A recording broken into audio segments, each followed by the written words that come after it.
नमस्कार गाईस. आज आपण उदारमतवादाचा भाग 3 किंवा तिसरा पाहणार आहोत. आपण पूर्वी भाग 1 आणि भाग 2 हे दोन्हीही पाहिलेले आहेत. त्याच्या अनुषंगाने आता आपण आज तिसरा भाग पाहणार आहोत. त्यामध्ये उदारमतवादाच्या अनुषंगाने पूर्वीच्या पहिल्या भागामध्ये, दुसऱ्या भागामध्ये प्रस्तावना असेल, निर्मिती असेल, सर्व काही गोष्टी जवळपास पाहिलेल्या आहेत. आता त्याच्यानंतरचा तिसऱ्या भागामध्ये आपण उदारमतवादाचे प्रकार आणि कालरेषा हे पाहणार आहोत. तर आपण नंबर 1 चा महत्वाचा मुद्दा आहे शास्त्रीय उदारमतवाद. यालाच आपण नकारात्मक उदारमतवाद सुद्धा म्हणतो. आपण नकारात्मक उदारमतवाद म्हणजे काय असतं? कोणत्याही बाह्य बंधनाशिवाय, सक्तीशिवाय किंवा इतरांच्या हस्तक्षेप जगण्याचे किंवा हस्तक्षेपाशिवाय जगण्याचे स्वातंत्र्य होय. म्हणजे आता आपण थोडक्यामध्ये त्याची ह्या जी व्याख्या आहे, व्याख्याचं विश्लेषण पाहूया. कोणत्याही बाह्य बंधनाशिवाय, जसं की आपण विचार करतो की आपण भारत देश हा सार्वभौम आहे. तो स्वतःचे डिसिजन घेऊ शकतो. स्वतः आपल्या देशासाठी काय महत्वाचं आहे या सर्व गोष्टी करू शकतो. तरी पण जर आपण मागं इराणचं युद्ध झालं होतं, अमेरिका इराणचं जे युद्ध झालं होतं, त्याच्या अनुषंगाने जर आपण विचार केलो तर ट्रम्प यांनी असं म्हटलं होतं की भारताने इराणकडून तेल खरेदी करू नये. तर हे बाह्य बंधन झालं. जरीही भारत देश सार्वभौम जरी असेल तर आपल्याला कुठेतरी अमेरिकेनं आपल्याला बंधनं टाकलं. हा झाला पहिला महत्वाचा मुद्दा. आणि सक्तीशिवाय एखादा देश जर तुम्ही जर तेल खरेदी केला, जर तेल खरेदी केल्यामुळे तुम्हाला टॅरिफ लावलं जाईल, जे रशिया युक्रेनच्या युद्धाच्या वेळेमध्ये आपल्याला दिसून आलं की टॅरिफ लावतो असं आणि लावण्यात पण आलं होतं. हे काय झाली? सक्ती. आणि इतरांच्या हस्तक्षेपाशिवाय, म्हणजे इतर जे राष्ट्र आहेत भारतावर, इतर राष्ट्रांनी आपलं कोणत्याही प्रकारचं आपल्याला काय केलं नाही पाहिजे, हस्तक्षेप केलं नाही पाहिजे अशा अनुषंगाने. आणि जगण्याचे स्वातंत्र्य होय. म्हणजे एकंदरीमध्ये कोणत्याही व्यक्तीने किंवा कोणत्याही राज्याने आपल्यावर काय केलं नाही पाहिजे, बंधन टाकलं नाही पाहिजे, सक्ती नाही केली पाहिजे, हस्तक्षेप नाही केला पाहिजे. आणि स्वतंत्र जगण्यासाठी आपण परिपूर्ण आहोत, म्हणजे स्वातंत्र्य होय. ह्यालाच आपण नकारात्मक स्वातंत्र्य म्हणतो. ओके. तर शास्त्रीय उदारमतवाद किंवा आपण त्याला नकारात्मक उदारमतवाद म्हणतो आपण. तर शास्त्रीय उदारमतवाद जर पाहिला आपण तर नैसर्गिक अधिकार सिद्धांतावर आधारित आहे. जे नैसर्गिक अधिकार आहेत, ज्या पद्धतीने आपण मागील भागामध्ये पाहिलं होतं, जीवन जगण्याचं, संपत्तीचं, जे स्वातंत्र्य होतं आपल्याला, किंवा जीवन, स्वातंत्र्य आणि संपत्ती, हे जे 3 नैसर्गिक अधिकार होते त्याच्या अनुषंगाने त्या सिद्धांताच्या आधारित आहे.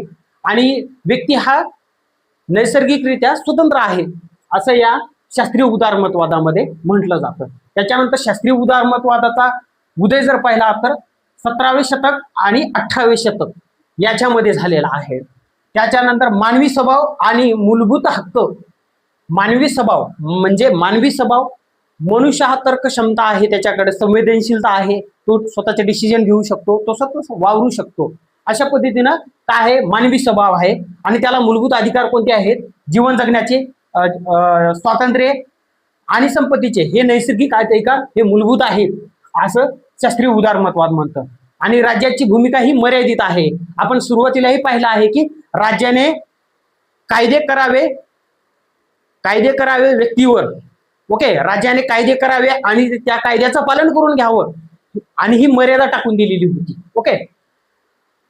शास्त्रीय उदारमतवाद धर्मसत्ता, राजेशाही आणि सरंजामशाही याला विरोध करून राज्याची निर्मिती झाली असं म्हणतो.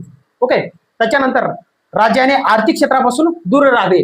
राज्याने आर्थिक क्षेत्रापासून म्हणजे समजा राज्य आहे, व्यक्ती संपत्ती मिळवतोय, संपत्ती कमवतोय, भांडवल मिळवतोय, याच्यापासून काय केलं पाहिजे? राज्याने या क्षेत्रापासून दूर राहिलं पाहिजे. मला संपत्ती मिळवायची तर मी मिळवू शकतो, तर माझ्यामध्ये हस्तक्षेप करू नये. ओके.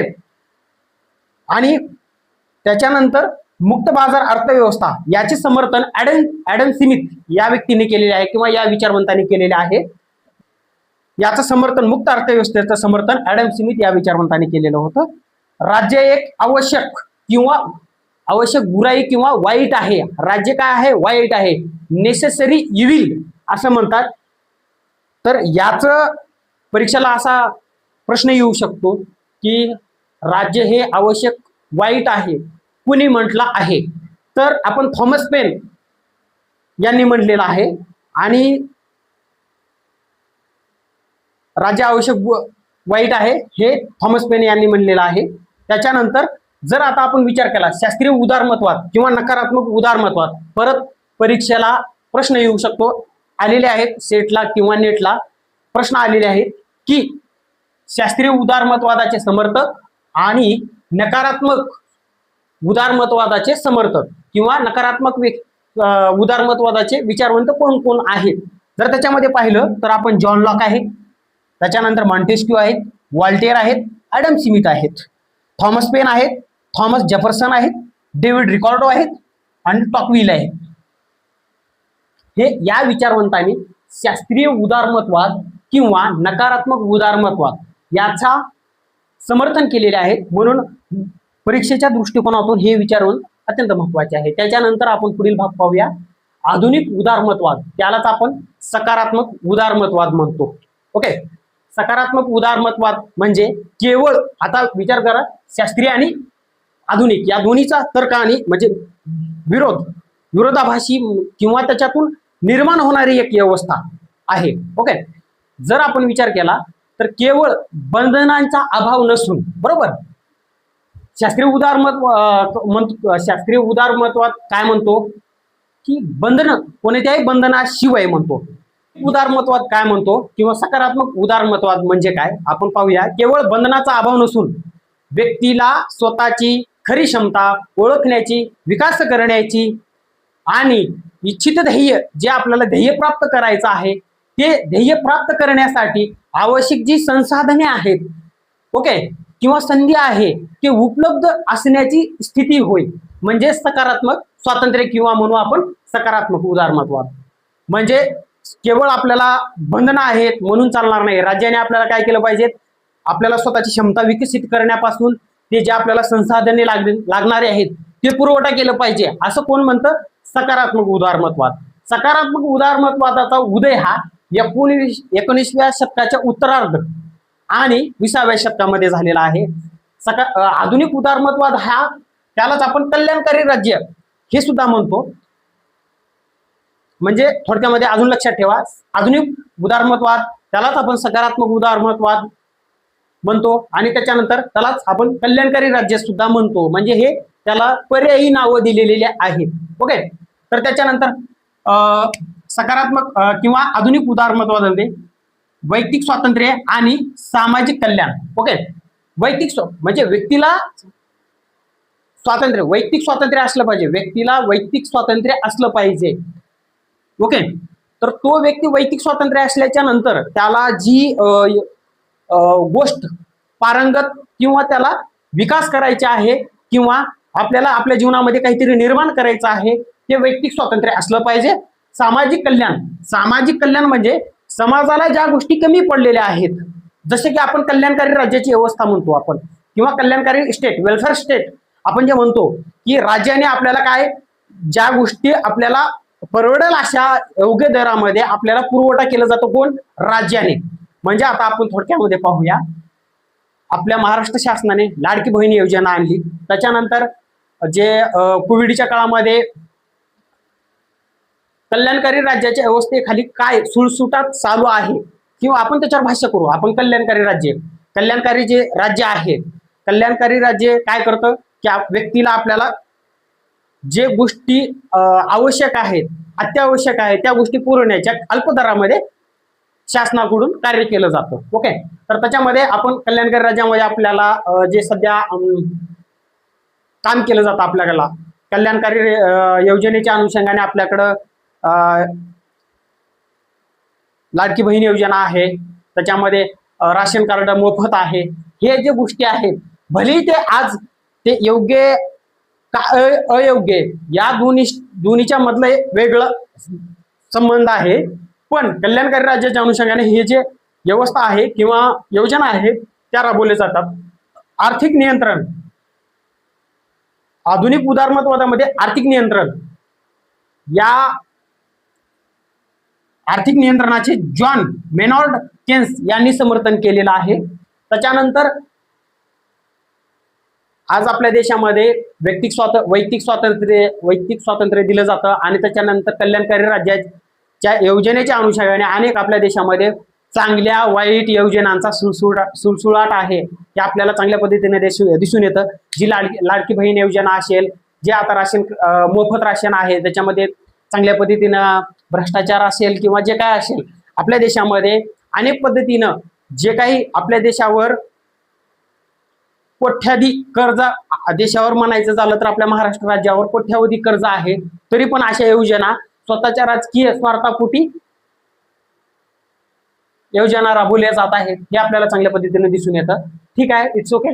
आधुनिक उदारमतवाद याचे जे समर्थक आहेत किंवा सकारात्मक उदारमतवाद किंवा सकारात्मक स्वातंत्र्याचे समर्थक असे कोण आहेत, अशा आपल्याला प्रश्न विचारला जातो. तर त्याच्यामध्ये टी.एस. ग्रीन असतील, हाबाऊस असतील, जे.ए. हॉब्सन, जॉन रॉल्स असतील, रोनाल्ड डॉर्किन आणि त्याच्यानंतर इशाई बर्लिन असेल, ओके, हेगेल असेल, रुसो असतील, मार्क्स असतील, लास्की असतील, हे सकारात्मक उदारमतवाद किंवा सकारात्मक स्वातंत्र्याचे समर्थक आहेत. आता आपण त्याच्यामध्ये थोडस की कन्सेप्ट मध्ये पाहू.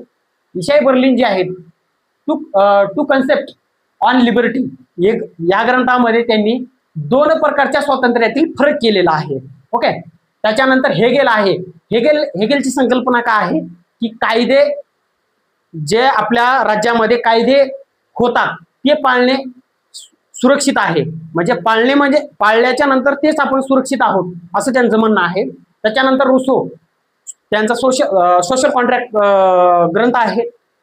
त्याच्यानंतर त्यांनी सामूहिक इच्छा, जनरल विल म्हणतो आपण त्याला, ते सुद्धा त्यांनी त्यांचं समर्थन केलेलं आहे. कार्ल मार्क्स तर आपल्याला माहिती आहे, मॅनिफेस्टो वगैरे वगैरे या सगळ्या गोष्टी आहेत. त्याच्यानंतर लास्की आहेत, कल्याणकारी राज्यांची समर्थन केलेलं आहे त्यांनी. आणि त्याच्यानंतर अमर्त्य सेन आहे, अमर्त्य सेन क्षमता दृष्टिकोन याचा समर्थन केलेला आहे. त्याच्यानंतर आपण पाहूया पुढील स्वातंत्र्यवाद किंवा इच्छा स्वातंत्र्यवाद असं म्हणतात त्याला. याचा उदय 20व्या शतकाच्या मध्यकाळामध्ये झालेला आहे. ओके. याचा उदय का झालेला आहे आणि कशा पद्धतीनं याचा तर्क आणि अनुमान, आता लक्षात ठेवा, शास्त्रीय आणि आधुनिक उदारमतवाद असतील, याच्या दोन्हीच्या संकल्पनेतून स्वातंत्र्यवाद हा निर्माण झालेला आहे. तर आपण पाहूया कल्याणकारी राज्याला विरोध, म्हणजे जे आता इथं कल्याणकारी राज्याची जी संकल्पना होती कुठं, आधुनिक उदारमतवादामध्ये. ओके. जी कल्याणकारी राज्याच्या विरोधामध्ये हा स्वतंत्रतावाद निर्माण झालेला आहे. जे कल्याणकारी राज्याच्या नावाखाली अनेक योजना राबवल्या जातात आणि त्याच्यातून देशाला, राज्याला आर्थिक संकट निर्माण होतात, त्याच्यामुळे ही संकल्पना पुढे आलेली आहे. ओके. शास्त्रीय कल्पनांचे पुनर्जीवन, म्हणजे लक्षात ठेवा, जे शास्त्रीय उदारमतवाद आहे याचे पुनर्जीवन कोण केलं? स्वतंत्रवाद यांनी केलं. व्यक्तिगत जबाबदारीवर भर, म्हणजे कल्याणकारी राज्य म्हणजे एक, आता समजा आपण लक्षात घेऊ असं की आपल्याला हॉस्पिटलमध्ये कल्याणकारी योजनेच्या अंतर्गत जे महात्मा फुले योजना आहे, आयुष्यमान कार्ड योजना आहे, ही काय कल्याणकारी राज्य योजनांचेच एक स्वरूप आहे. जे आपल्याला हे जे दिलं जातं याच्यामुळं व्यक्तिगत जबाबदाऱ्या माणूस काय केलो विसरून जातो. म्हणजे जसं की आता लाडकी बहीण योजना आलेली आहे, जे स्वतः आपण काहीतरी जबाबदारी आहे की आपण स्वतः कमवू शकतो किंवा इतर काही नोकरी करू शकतो, व्यवसाय करू शकतो, ही जबाबदारी विसरून काय केली जात आहे की त्याच्यावर लक्ष देऊन समजा मोफत राशन देणं आहे, ही जी संकल्पना नरेंद्र मोदी यांनी आणलेली आहे. आता याच्यावर जे 2 रुपये किलो दिलं जात होतं, 5 रुपये किलो दिलं जात होतं, ही चांगली योजना होती. पण जे मोफत दिलं जातं, कोविडच्या काळामध्ये सुद्धा मोफत दिलं जात होतं, ते चांगली प्रकारचे उपक्रम होता. पण त्याच्यानंतर जे आता विनाकारण फुकट दिलं जात आहे त्याचा आर्थिक भर राज्यावर किंवा आपल्या देशावर पडत आहे. याला अशा पद्धतीच्या जे योजना आहेत याला विरोध करण्यासाठी निर्माण झालेली हे स्वतंत्रवाद आहे. त्याच्यानंतर व्यक्तिगत जबाबदारीवर माणूस काय करतो, विसरून जातो आणि त्या योजनांच्या अनुषंगाने माणूस काय करायला लागतो, काम करायला लागतो. आणि त्याच्यानंतर या व्यक्तिगत जबाबदारीवर राज्याने हस्तक्षेप करू नये.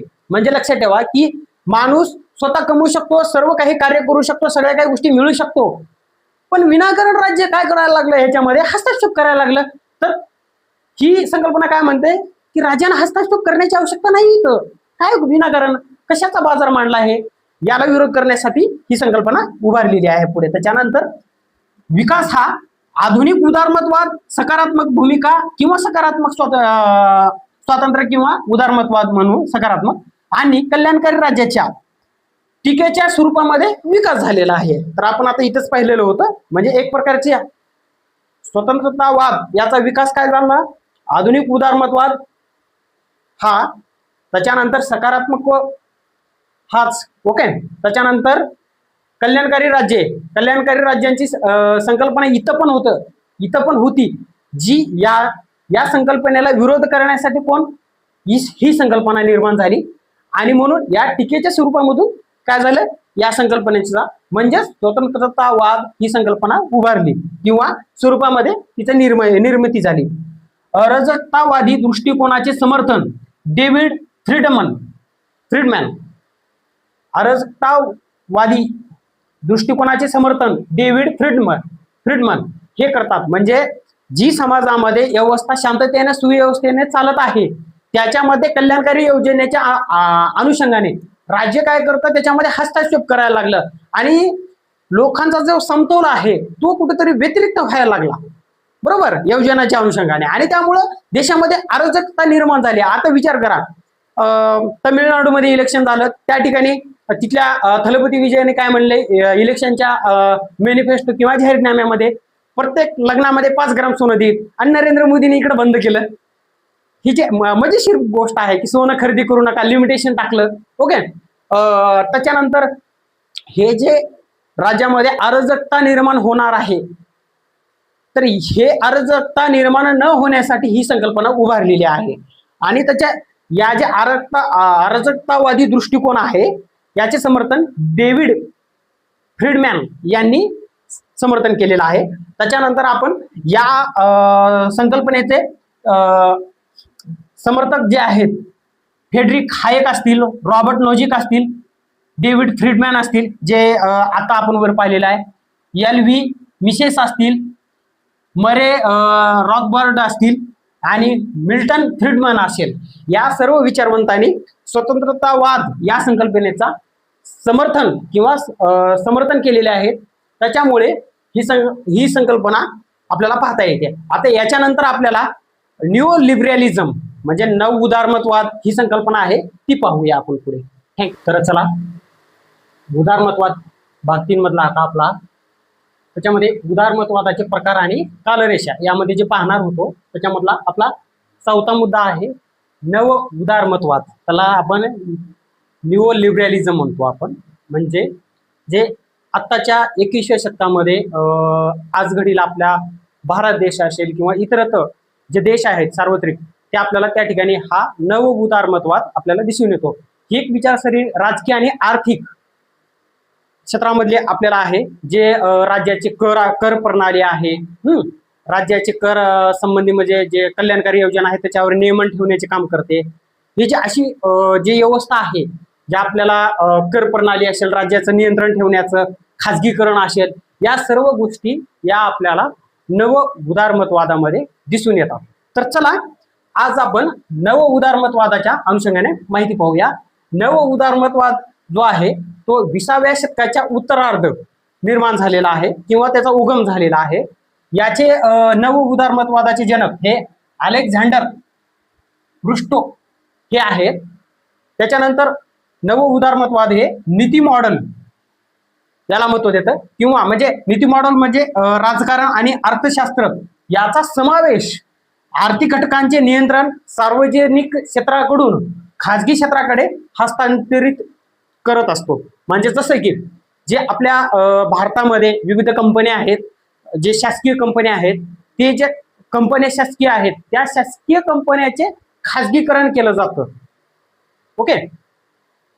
त्याच्यानंतर आधुनिक आणि जागतिक दृष्टिकोन हे जर आपण नव उदारमतवाद जर पाहिला आपण, तर हा फक्त कुठल्या तरी देशापुरता मर्यादित नाहीये, तो सध्याच्या काळामध्ये खूप महत्वाचा आहे आणि जागतिक स्तरावर त्याची पसरण किंवा तो पसरलेला आहे. तर सर्व ठिकाणी आपल्याला दिसून येतो. मग जसे की अमेरिका असेल, USA असेल, USA UK असेल, सर्व रशिया असेल, सर्व भारतामध्ये असेल, इतर देशामध्ये सर्वत्र आपल्याला नव उदारमतवादाचे दृष्टिकोन आपल्याला दिसून येतो. त्याच्यानंतर विकास हा आपण 20व्या शतकामध्ये उतरार्ध आणि आजच्या 21व्या शतकामध्ये जागतिक लेवलमध्ये त्याची संकल्पना पसरलेली आहे. त्याच्यानंतर शास्त्रीय आणि स्वतंत्रवादी तत्वाचे मेळ म्हणजे जे आपण प्रकारामध्ये जे पाहिलं होतं आपण, पहिला जो शास्त्रीय उदारमतवाद, तर त्याच्यामध्ये जे पाहिलं होतं आपण शास्त्रीय उदारमतवाद आणि स्वतंत्रवाद, जे कल्याणकारी राज्याला विरोध वगैरे केलं जात होतं, ते त्या दोन्हीचा मेळ घालून, ओके, शास्त्रीय आणि स्वतंत्रतावाद या दोन्हीचा मेळ घालून काय केलं जातं की नव उदारमतवाद म्हणजे निर्माला येतो. म्हणजे राज्याला मिनिमम त्याच्यामध्ये हस्तक्षेप असावं. म्हणजे जर समजा एखादी प्रॉपर्टी आहे आणि त्या प्रॉपर्टीमध्ये शासकीय प्रॉपर्टी आहे, पण नव उदारमतवाद काय म्हणतो की त्या प्रॉपर्टीमध्ये शासनाचं हस्तक्षेप कमी प्रमाणात असावं किंवा नसावं, अशा पद्धतीनं म्हणतं. जसं की त्याला आपण खाजगीकरण म्हणत असतो. त्याच्यानंतर ही संकल्पना मुक्त बाजार अर्थव्यवस्था जे आहे त्याला आपण समर्थन करत असते. म्हणजे नव उदारमतवाद ही संकल्पना मुक्त बाजार अर्थव्यवस्था याचे समर्थन करत असते. ओके. काल पण पाहिलं होतं, सॉरी मागच्या पॉइंटमध्ये सुद्धा आपण पाहिलं होतं की मुक्त बाजारी अर्थव्यवस्थेचे समर्थन करते. जशी की आपली अर्थव्यवस्था जर पाहिली तर आपली मिश्र अर्थव्यवस्था आहे, ओके, भारताची. त्याच्यानंतर भारताने 1991 ला LPG त्यालाच आपण खाऊचा धोरण म्हणजे नव उदारमतवादाचा आपण जर थोडक्यामध्ये भारतामध्ये जर त्याचं रूपांतर पाहिलं किंवा संकल्पना जर पाहिली तर 1991 ला LPG किंवा आपण खाऊचा धोरण म्हणतो, जे उदारीकरण, खाजगीकरण आणि जागतिकीकरण या धोरणानुसार स्वीकारलं होतं आपलं. जे 1991चं खाऊचा धोरण जे स्वीकारलं होतं आपण भारताने 1991 ला, त्यालाच आपण नव उदारमतवादाचं उदाहरण म्हणत असतो. ओके. त्याच्यानंतर आपण जर पुढे पाहिलं तर कल्याणकारी धोरणाला हे विरोध करत असते नव उदारमतवाद. म्हणजे जशी की आपण कल्याणकारी राज्य असतं जे सर्व समाजाला परवडेल अशी व्यवस्था निर्माण करून जी आपण पाहिलं होतं की आपण लाडकी बहीण योजना असेल, राशन मोफत असेल किंवा जे विविध जे शासन धोरण करत असतं त्याच्यामध्ये सरकार सबसिडी देत असतं, शेतकऱ्यांना सबसिडी देत असतं किंवा हॉस्पिटलच्या अनुषंगाने असेल, ह्या जे कल्याणकारी योजना आहेत याच्या अनुषंगाने या योजनांना किंवा या कल्याणकारी धोरणांना काय करत असतं नव उदारमतवाद विरोध करत असतो. त्याच्यानंतर राज्याची कर प्रणाली म्हणजेच राज्य काय करतं की आता समजा आपल्या देशामध्ये पेट्रोल आहे, पेट्रोल साधारणतः आपण 110 रुपये लिटर आहे असं आता आपण समजू, थोडीफार किंमत मागे पुढे आहे, पण जर त्याच्यावर जर आपल्या शासनाने कर लावला नसता, समजा भारताचा आपला कर, त्याच्यानंतर आपला राज्याचा कर, हा कर लागून आपल्याला काय होते त्याच्या मूळ रकमेमध्ये रूपांतर जास्त होते आणि शासनाला काय आर्थिक फायदा जास्त होतो. या कर प्रणालीचे समर्थन नव उदारमतवाद करते. ओके. जर आपण विचार जर केला तर ही व्यवस्था सर्वप्रथम कुठे आणि प्रत्यक्षामध्ये अंमलबजावणी कुठे जर झाली असेल तर UK म्हणजेच आपण त्याला इंग्लंड किंवा ब्रिटन म्हणत असतो, UK. त्यामधील UK मधील मार्गरेट थेचर यांनी 1979 या साली UK मध्ये अंमलबजावणी केली आणि त्याच्यानंतर USA त्यालाच आपण अमेरिका म्हणत असतो. रोनाल्ड रेगन यांनी 1981 साली प्रत्यक्ष अंमलबजावणी केली. म्हणजे प्रत्यक्षरित्या जर आपण पाहिलं भारतामध्ये 1991 ला, इंग्लंडमध्ये 1979, अमेरिकेमध्ये 1981 अशी अंमलबजावणी झालेली आहे आणि ती अंमलबजावणी होत असताना इतरत्र जे जागतिक स्तरावर त्याला स्वरूप मिळालेलं आहे आजच्या कंडिशन मध्ये. आणि जर आता आपण ह्याच्यानंतर जर आपण पाहिलं की आपण सर्वप्रथम काय पाहिलं, जनक पाहिला, सर्वप्रथम जनक. तर अलेक्झांडर रुस्टो होते. ओके, तर त्याच्यानंतर आधुनिक नव उदारमतवादाचे जनक परीक्षेच्या दृष्टिकोनातून अत्यंत महत्वाचं आहे. ह्या दोन जे टॉपिक आहेत याच्यामधून प्रश्न विचारण्याची शक्यता असते की नव उदारमतवादाचा जनक कोण आहे आणि आधुनिक जनक कोण आहे. तर आधुनिक नव उदारमतवादाचा जनक फ्रेडरिक हायक आहेत. तर त्याच्यानंतर फ्रेडरिक हायक यांनी काय केले की त्यांचा जो ग्रंथ आहे द रोड टू सर्फडम, या ग्रंथामध्ये 1944 हा ग्रंथ त्यांनी लिहिला आणि त्या ग्रंथामध्ये नव उदारमतवादाचा पाया रचलेला आहे त्यांनी त्यांच्यामध्ये. त्याच्यानंतर भारतात जसे की आपण नव उदारमतवादाची जर संकल्पना पाहायची जर झाली किंवा आपण लागू झाली किंवा आपण खाजगीकरण कसं झालं याची उदाहरणं जर पाहायचे जर झाली आपल्याला, तर भारताने अनेक आपण न्यूज मध्ये पाहत असतो की भारताने जे शासकीय कंपनी आहेत ते विकल्या गेलेल्या आहेत, खाजगीकरण केलेलं आहे, टाटाला दिले, अंबानीला दिले. आपण जे आज न्यूज मध्ये पेपरमध्ये ह्या सगळ्या गोष्टी जे पाहतो हे उदाहरण हे नव उदारमतवादाचे आहेत. ओके, त्याच्यामधून नव उदारमतवाद ही जी संकल्पना पुढे आली, ज्याच्यातून काय होणार आहे तर जनतेला नुकसान आहे किंवा त्याच्यापासून जे जनतेला फायदा होणार होता तो फायदा जनतेला होत नसून तो शासनाला फायदा आणि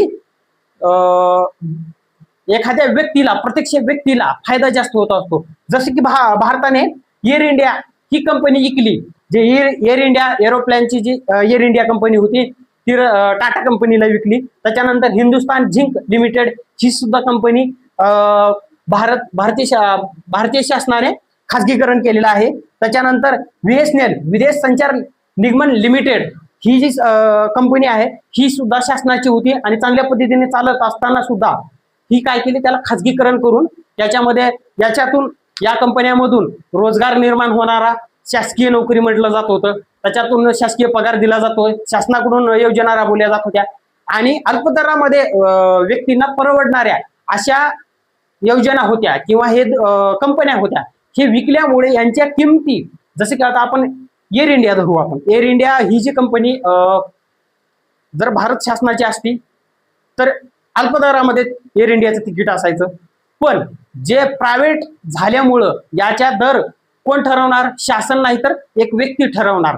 त्याच्यामुळे किमतीमध्ये सुद्धा वाढ झालेली आहे. जर आपण अंशतः म्हणजे त्याच्यामध्ये भारतीय शासनाचा काही टक्का आणि एखाद्या व्यक्तीचा काही टक्का असे दोन मिळून म्हणजे अंशतः म्हणू आपण त्याला, मग त्याच्यामध्ये LIC आणि IDBI बँक जी आहे हे अंशतः आपण काय केलंय त्याचं खाजगीकरण केलेलं आहे. त्याच्यानंतर आपण जर भारतामध्ये त्याचं स्वरूप जर अजून पाहायचं जर झालं, जर आपण GST goods and services tax ही जी GST आहे 1 जुलै 2017 भारतामध्ये लागू झाली आणि ही GST लागू होण्यासाठी आपल्याला घटनात्मक तरतूद करून घटनादुरुस्ती हे 101वी, लक्षात ठेवा GSTची घटनादुरुस्ती कितवी आहे असं विचारलं जातं आपल्याला. ओके, कर प्रणालीची.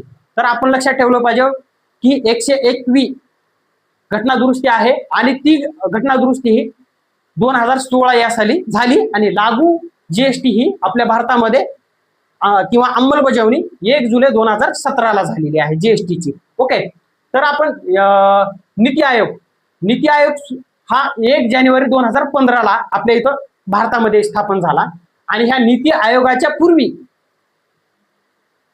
नियोजन आयोग 15 मार्च 1950 त्या काळामध्ये ज्यावेळेस पंडित जवाहरलाल नेहरू भारत स्वतंत्र झाला होता त्या काळामध्ये आपल्या भारतामध्ये या नव उदारमतवादाच्या अनुषंगाने किंवा आपण कर प्रणाली जे प्लॅनिंग कमिशन आहे, पंचवार्षिक योजना म्हणतो आपण, ती नियोजन आयोग जे आहे 15 मार्च 1950 स्थापन झाली होती आणि त्या नियोजन आयोगाची जागा ही 1 जानेवारी 2015 नीती आयोगाने घेतले. त्याचे अध्यक्ष हे पंतप्रधान असतात. हे लक्षात ठेवा, परीक्षेमध्ये विचारू शकतं. आता ह्याच्यामध्ये मॅच द फॉलोइंग मध्ये विचारलं जातं GST कधी आली तर 1 जुलै 2017. त्याच्यानंतर ही घटनादुरुस्ती कधी झाली तर 2016 ही करून GST लागू झाली. त्याच्यानंतर नीती आयोग कधी आला 1 जानेवारी 2015 आणि त्याच्यानंतर नियोजन आयोग हे कधी होतं तर 15 मार्च 1950 रोजी. हे आपण आता नीती आयोग असेल, नियोजन आयोग असेल, घटनादुरुस्ती असेल, हे आपण पुढे पाहणारच आहोत. तर हे स्वतंत्र आहे, ते आपण पुढे पाहूया, त्याचा आपल्याला फायदा होतो. थोडक्यामध्ये सांगायचा दृष्टिकोन असा होता की नव उदारमतवादाच्या दृष्टिकोनानं भारतातही या गोष्टी होतात आणि आपल्याला वेगवेगळ्या पद्धतीनं राज्याचा कर, जे आपण शिक्षण व्यवस्थेमध्ये कर 18% आहे म्हणतो, आपण एखादी पेन खरेदी करतो त्याच्यावरही कर आहे, ते नव उदारमतवादाचा वादाचे एक्झाम्पल आहे असे आपण समजू शकतो. ओके, याच्यानंतर आपण नव उदारमतवाद किंवा संपल्याच्या नंतर आपल्याला उदारमतवाद जी संकल्पना आहे ती आता आपली इथं संपलेली आहे. पण आता परीक्षेच्या दृष्टिकोनामधून जे मी स्वतः की कन्सेप्ट किंवा जे आपल्याला मॅच द फॉलोइंग जोड्या लावामध्ये प्रश्न विचारले जातात किंवा एखाद्या विचारवंताचे बुक्स आणि त्यांचे की कन्सेप्ट म्हणजे त्यांची थोडक्यामध्ये कन्सेप्ट काय आहे ते आपण पुढे पाहूया. आपण उदारमतवाद सुरुवातीपासून प्रस्तावनेपासून तो शेवटच्या प्रकारा किंवा कालरेषापर्यंत आपण पाहिलेला आहे. त्याच्यामध्ये प्रस्तावनेपासून उदय, विकास, त्याच्या तत्वे, कन्सेप्ट, की कन्सेप्ट, त्याच्यानंतर प्रकार, कालरेषा, या सगळ्या गोष्टी आपण उदारमतवादाच्या पाहिलेल्या आहेत. म्हणजे शेवटचा आता आपण भाग नव उदारमतवाद हे पाहिलेला होता. त्याच्यानंतर आता परीक्षेच्या दृष्टिकोनातून अत्यंत महत्वाचा आहे हा जो टॉपिक आहे तो की कन्सेप्ट अँड बुक्स. परीक्षेच्या दृष्टिकोनातून महत्वाचे विचारवंताचे मॅच द फॉलोइंग मध्ये बुक्स असतील किंवा कन्सेप्ट असतील या विचारल्या जात असतात नेहमी. तर आपल्याला काय करायचंय, आता विचारवंत, त्यांचे कन्सेप्ट आणि त्याच्यानंतर त्यांचे बुक्स, पुस्तके काय आहेत आणि त्यांचे इसवी सन हे आपण थोडक्यामध्ये पाहणार आहोत. तर चला आपण जॉन लॉक आहेत. जॉन लॉक यांनी सामाजिक कराराचा सिद्धांत, तशा त्यांना उदारमतवादाचा जनक म्हटलं जातं आणि त्याच्यानंतर विश्वस्त संस्था, सरकार ही संकल्पना त्यांनी मांडलेली आहे. त्याच्यामध्ये त्यांनी त्यांचा ग्रंथ आहे टू ट्रिटीज ऑफ गव्हर्नमेंट 1689 या साली त्यांनी हा ग्रंथ लिहिलेला आहे. त्यांचा ग्रंथ आहे टू ट्रिटीज ऑफ गव्हर्नमेंट 1689 या साली त्यांनी लिहिलेला आहे. त्याच्यानंतर आहेत मॉन्टेस्क्यू. मॉन्टेस्क्यू यांनी सत्तेचे विभाजन, सेपरेशन ऑफ पॉवर अशी त्यांची संकल्पना आहे आणि त्यांचं बुक आहे स्पिरिट ऑफ द लॉज. 1750 साली त्यांनी हे बुक लिहिलेलं आहे, स्पिरिट ऑफ द लॉज 1750 या साली लिहिलेला आहे. त्याच्यानंतर वॉल्टेर आहे, धर्म आणि भाषणांचे स्वातंत्र्य, ट्रीटीज ऑन टॉलरन्स 1763 या साली लिहिलेला आहे. परत वॉल्टेर आहे, त्यांचं परत आपण पाहूया, धर्म आणि भाषण स्वातंत्र्य ही संकल्पना त्यांनी मांडलेली आहे, ट्रीटीज ऑन टॉलरन्स 1763 या साली त्यांनी ग्रंथ लिहिलेला आहे. त्याच्यानंतर ॲडम स्मिथ आहे, मुक्त बाजार अर्थव्यवस्था आपण पाहिलेला आहे मागं. मुक्त बाजार अर्थव्यवस्थेचे पुरस्कर्ते समर्थक आहेत ते. त्याच्यानंतर त्यांनाच आपण अर्थव्यवस्थेच्या अनुषंगाने आपण अहस्ताक्षेप असं पण म्हणतो. जर आपण अहस्ताक्षेप हे जरी अशी संकल्पना जरी पाहिली तर प्लेटोच्या न्यायाच्या सिद्धांतामध्ये अहस्ताक्षेपाचा सिद्धांत आहे हे पण पाहता येतं. पण हे इकॉनॉमिक्सच्या अनुषंगाने आहे, हे उदारमतवादाच्या अनुषंगाने आहे. त्याच्यानंतर अदृश्य हात ही त्यांची संकल्पना आहे. त्यांचं बुक आहे, पुस्तक आहे an inquiry into the nature and causes of the wealth of nation. आता सगळ्यात महत्वाची गोष्ट आहे की ॲडम स्मिथ मागील सेट परीक्षेच्या अनुषंगाने ॲडम स्मिथ यांचा ग्रंथ कोणता आहे असं विचारण्यात आलेलं आहे. तर त्याच्यामध्ये वेल्थ ऑफ नेशन एवढंच आपल्याला परीक्षेमध्ये दिसलं होतं. पण ते फक्त शेवटचा भाग आहे पुस्तकाच्या टायटलचा. जर आपण सर्व जर पाहिलं तर an inquiry into the nature and causes of the wealth of nation असं त्यांच्या ग्रंथाचं संपूर्ण नाव आहे. भविष्यामध्ये येणाऱ्या परीक्षेमध्ये सर्व नाव विचारू शकतं. ओके, तर नेक्स्ट आहे थॉमस पेन आहेत, राज्य एक आवश्यक अनिष्टता किंवा वाईट आहे असे त्यांचं म्हणणं आहे. म्हणजेच आपण त्याला नेसेसरी इव्हिल ऑफ स्टेट असं पण म्हणतो आपण. त्याच्यानंतर राज्य एक आवश्यक बुराई आहे ते हिंदीमधून झालं, किंवा राज्य एक आवश्यक वाईट आहे ही त्यांची संकल्पना आहे. त्याच्यानंतर त्यांचा ग्रंथ आहे राईट्स ऑफ मॅन, 1791 साली त्यांनी लिहिलेला आहे. ओके. त्याच्यानंतर डेव्हिड रिकॉर्डो आहे, भांडवल संचयनाचा सिद्धांत मांडलेला आहे. म्हणजे जी भांडवल असतं किंवा व्यापार करत असताना जे आर्थिक मिळकत असते ती गोळा करणे आणि त्याच्यातून भांडवल कुठेतरी लावणे आणि त्याच्यातून उत्पादक अजून जास्त मिळवणे, ही संकल्पना त्याच्यामध्ये आहे. ओके. त्याच्यानंतर आपल्याला मुळामध्ये फक्त संकल्पना विचारलं जातं आणि यांच्या संदर्भामध्ये जास्त माहितीचं एक्सप्लेन विचार वगैरे नाहीये. फक्त डेव्हिड रिकॉर्डो आहे, भांडवल संचयनाचा सिद्धांत असेल असं विचारलं जातं. म्हणजे मॅच द फॉलोइंग मध्ये जोड्या लावा, बाय द स्टेटमेंट अशामध्ये विचारलं जातं. त्याच्यानंतर मजुरांचा सिद्धांत, मजुराच्या संदर्भामध्ये त्यांचा एक सिद्धांत आहे आणि त्यांचा ग्रंथ आहे principles of political economy and taxation, 1817 साली लिहिलेले आहेत त्यांनी. ठीक आहे. त्याच्यानंतर सी बेंजामिन आहेत, आधुनिक उदारमतवादाचे जनक म्हटले जातात. तर आपण जॉन लॉक यांना उदारमतवादाचे जनक म्हटलं जातं. तर सी बेंजामिन आहेत, त्यांना आधुनिक उदारमतवादाचे जनक म्हटले जातात. ओके. त्याच्यामध्ये त्यांचा ग्रंथ आहे the liberty of ancients compared with that of moderns, 1819 साली त्यांनी हा ग्रंथ लिहिलेला आहे. त्याच्यानंतर आहे जेस मिल, हानी सिद्धांत आहे, ते आपण पुढे पाहूया जेस मिलच्या चॅप्टरमध्ये. त्याच्यानंतर ऑन लिबर्टी आहे, त्यांचा ग्रंथ 1859 साली त्यांनी लिहिलेला आहे. त्याच्यानंतर टी.एच. ग्रीन आहेत, सामाजिक उदारमतवादाचा विचार, ओके, हा त्यांनी मांडलेला आहे. त्याच्यानंतर प्रोलेगोमोना टू इथिक्स, 1883 साली हा ग्रंथ लिहिलेला आहे त्यांनी. त्याच्यानंतर जॉन रॉल्स आहेत, समानता आणि भेद जे सिद्धांत आहे तो त्यांनी मांडलेला आहे. म्हणजे जे आपल्याला जे अपंग व्यक्तींना शैक्षणिक क्षेत्रात असेल किंवा सामाजिक क्षेत्रामध्ये त्यांना आरक्षण दिलं पाहिजे, ही जी संकल्पना आहे जॉन रॉल्स यांच्या समानतेच्या किंवा थ्योरी ऑफ जस्टिस यामधून उत्पन्न झालेली आहे, हे आपल्याला दिसते. ओके. त्याच्यानंतर जॉन रॉल्स मध्ये समानता आणि भेद सिद्धांत आणि त्याच्यानंतर व्यापक सहमती, सर्वांची सहमती. त्याच्यानंतर त्यांचा ग्रंथ आहे थ्योरी ऑफ जस्टिस, 1971 साली लिहिलेला आहे ग्रंथ. त्याच्यानंतर पॉलिटिकल लिबरलिझम 1993 साली लिहिलेला आहे. त्याच्यानंतर येतात मरे रॉथबर्ड.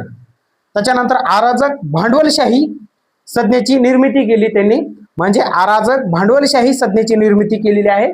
त्याच्यानंतर त्यांचा ग्रंथ आहे मॅन इकॉनॉमी अँड स्टेट, 1962 साली त्यांनी हा ग्रंथ लिहिलेला आहे. त्यानंतर फ्रेडरिक हायक आहे, मुक्त बाजार भांडवलशाही याचं त्यांनी समर्थन केलेलं आहे, ही संकल्पना मांडलेली आहे. आणि त्याच्यामध्ये द रोड टू सेफरडम 1944 ला हा ग्रंथ लिहिलेला आहे. त्याच्यानंतर दुसरा ग्रंथ आहे द कॉन्स्टिट्यूशन ऑफ लिबर्टी, 1960 ला हा दुसरा ग्रंथ लिहिलेला आहे. त्याच्यानंतर मिल्टन फ्रीडमॅन आहेत, शिकागो स्कूलशी किंवा शाळेशी संबंध ठेवतात त्यांनी. मुक्त बाजारपेठ, भांडवलशाही, नव उदारमतवाद या संकल्पना त्यांनी मांडलेल्या आहेत. आणि त्यांचा ग्रंथ आहे कॅपिटलिझम अँड फ्रीडम, 1962 ला हा ग्रंथ लिहिलेला आहे. त्याच्यानंतर लुडविग वान मिसेस आहेत, जे ऑस्ट्रियन शाळेशी संबंध ठेवतात किंवा स्कूलशी संबंधित आहेत. त्याच्यानंतर केंद्रीय नियोजित अर्थव्यवस्थेच्या कल्पनेवर टीका केलेली आहे. म्हणजे जे केंद्रीय, म्हणजे समजा आता अर्थसंकल्प मांडत असताना आपल्या राज्याचा अर्थसंकल्प वेगळा असतो, भारताचा संपूर्ण अर्थसंकल्प वेगळा असतो. जे फक्त एक हाती केंद्रीय असतात जे अर्थसंकल्प, त्याच्यावर त्यांनी अर्थव्यवस्थेवर टीका केलेली आहे. ओके. त्यांच्यानंतर त्यांचा ग्रंथ आहे लिबरलिझम द क्लासिकल ट्रॅडिशन, 1927 हा ग्रंथ त्यांनी लिहिलेला आहे. त्याच्यानंतर त्यांचा दुसरा ग्रंथ आहे ह्युमन ऍक्शन, 1949 रोजी लिहिलेला आहे. त्याच्यानंतर टी.एच. हाबाऊस आहेत, व्यक्ती आणि समाज. लक्षात ठेवा, हाबाऊस आहेत व्यक्ती आणि समाज यांच्यात, तसेच स्वातंत्र्य आणि समता यांच्यात समन्वय, म्हणजे आता लक्षात ठेवा, व्यक्ती आणि समाज, स्वातंत्र्य आणि समानता यांच्यामध्ये त्यांनी समन्वय साधण्याचा प्रयत्न केलेला आहे. त्याच्यानंतर त्यांचा ग्रंथ आहे लिबरलिझम, 1911 साली त्यांनी लिहिलेला आहे. त्याच्यानंतर दुसरा ग्रंथ आहे the elements of social justice, हा ग्रंथ आहे. तो ग्रंथ 1922 रोजी लिहिलेला आहे.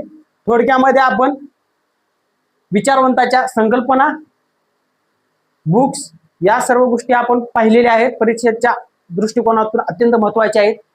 येणाऱ्या परीक्षेच्या अनुषंगाने हा चार्ट खूप महत्वाचा आहे. याच्याकडे आपण चांगल्या पद्धतीने एक नजर चांगली मारावी. मी हे तुम्हाला पाठवतो. जरी मुळामध्ये सगळ्यात महत्वाची गोष्ट आहे की अक्षरांचा माझ्या चांगला म्हणजे मोठाच परिणाम आहे. जे अक्षर व्यवस्थित नाहीये माझं, तर ठीक आहे, इट्स ओके, काही हरकत नाही. आपण व्हॉट्सअपचा ग्रुप काढणार आहोत. या व्हिडिओ लेक्चरच्या डिस्क्रिप्शन मध्ये आणि कमेंटच्या पिन मध्ये आपल्या व्हॉट्सअपचा ग्रुप लिंक टाकणार आहोत. ती तुम्ही सर्वांनी फक्त राज्यशास्त्र या विषयाच्या विद्यार्थ्यांनी जॉईन करावं. येणाऱ्या काळामध्ये जे आपले लेक्चर होतील त्या सर्व लिंक म्हणजे लगेच आपल्याला अपडेट भेटेल. आणि त्याच्यानंतर ज्या म्हणजे जे लेक्चर झालेले आहेत त्या लेक्चरच्या नोट्स आपल्याला लेक्चर झाल्याच्या नंतर लगेच आपल्याला व्हॉट्सअप ग्रुपवरती मिळून जातील. त्याच्यानंतर जे आपल्याला अवघड घटक जात आहेत किंवा आपल्याला परीक्षेच्या दृष्टिकोनातून अत्यंत महत्वाचे आहेत असे जे घटक आहेत ते आपण झूम मीटिंगच्या अनुषंगाने लवकरात लवकर घेऊया. म्हणजे जेणेकरून या सर्व गोष्टीच्या म्हणजे लिखाण आहे, मग त्याच्यानंतर व्हिडिओ करणे, मग व्हिडिओ एडिट करून मग युट्यूबला अपलोड करणे, याच्यामध्ये बराचसा वेळ जात आहे. त्याच्यामुळं आपण व्हॉट्सअपच्या माध्यमातून एकत्र जॉईन झाल्याच्या नंतर त्याच्यानंतर झूम मीटिंग असेल, त्याच्यानंतर किंवा गुगल मीट असेल, यांच्या अनुषंगाने आपण डायरेक्ट लेक्चर घेऊया आणि विद्यार्थ्यांचा जास्तीत जास्त फायदा करून घेऊया. ओके, तर आता परत एक वेळेस लक्षपूर्वक ऐका की आपण व्हॉट्सअपचा ग्रुप काढणार आहोत. त्या ग्रुपला आपण सर्वांनी पॉलिटिकल सायन्स किंवा या राज्यशास्त्र या विद्यार्थ्यांनी जॉईन व्हावं. या व्हॉट्सअपची ग्रुपची लिंक आपल्या लेक्चरच्या डिस्क्रिप्शनला टाकणार आहोत. लेक्चर आहे त्याच्या कमेंटच्या पहिल्या पिन मध्ये आपण ग्रुपची लिंक टाकणार आहोत. तसेच जर तुम्हाला डायरेक्ट जर ते जॉईन होता आलं नाही तर आपण व्हॉट्सअपचा ग्रुप काढणार आहोत. तर तुम्हाला जर डायरेक्ट ऍड करायचं असेल तर तुम्ही काय करा, 9766971836 या नंबरवरती आपलं नाव आणि पुढे सेट म्हणून असं टाका. आपण त्या ग्रुपमध्ये ऍड करून घेऊ. परत एक वेळेस ऐका, 9766971836 या नंबरवरती हाय करून आपलं नाव, आपला जिल्हा आणि त्याच्यानंतर सेट म्हणून असं टाका. आपण व्हॉट्सअपच्या ग्रुपमध्ये आपल्याला जॉईन करून घेऊया. ठीक आहे, तर थँक्यू. उदारमतवाद हा सर्व भाग संपलेला आहे आणि याची नोट्स आपल्या व्हॉट्सअपच्या ग्रुपमध्ये देण्यात येईल. Thank you so much. ग्रुपला जॉईन करून घ्यावं. थँक्यू.